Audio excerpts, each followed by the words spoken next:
YCP MLA రోజాపై మరో ఏడాది suspension వేటు తప్పదనే రీతిలో వార్తలు వెలువడుతున్నాయి. గతంలో ఆమె అసెంబ్లీ సాక్షిగానే సీఎం చంద్రబాబుతో పాటు టీడీపీ మహిళా మంత్రులు, ఎమ్మెల్యేలపై అసభ్యకర రీతిలో వ్యాఖ్యలు చేశారు.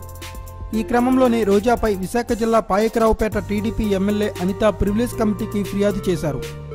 ఈ కమిటీ ఎదుట హాజరైన రోజా ఇచ్చిన వివరణతో కమిటీ సంతృప్తి చెందకపోవడంతో ఆ కమిటీ చేసిన సిఫార్సులపై మార్చి 13న సభలో చర్చించాలని నిర్ణయించినట్లు సమాచారం.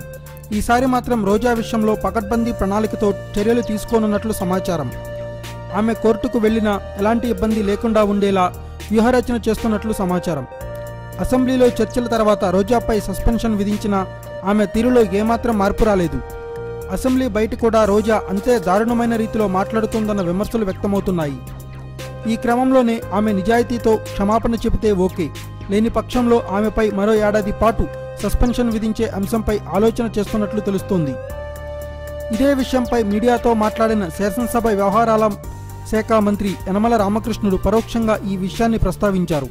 దీనిని బట్టి రోజా తప్పనిసరిగా క్షమాపణ చెబితేనే ఆమెను సభలోకి అనుమతిస్తారన్న విషయం స్పష్టమవుతోంది. మరోవైపు రోజాపై ఫిర్యాదు చేసిన ఎమ్మెల్యే అనితతో మాట్లాడిస్తారని చెప్తున్నారు.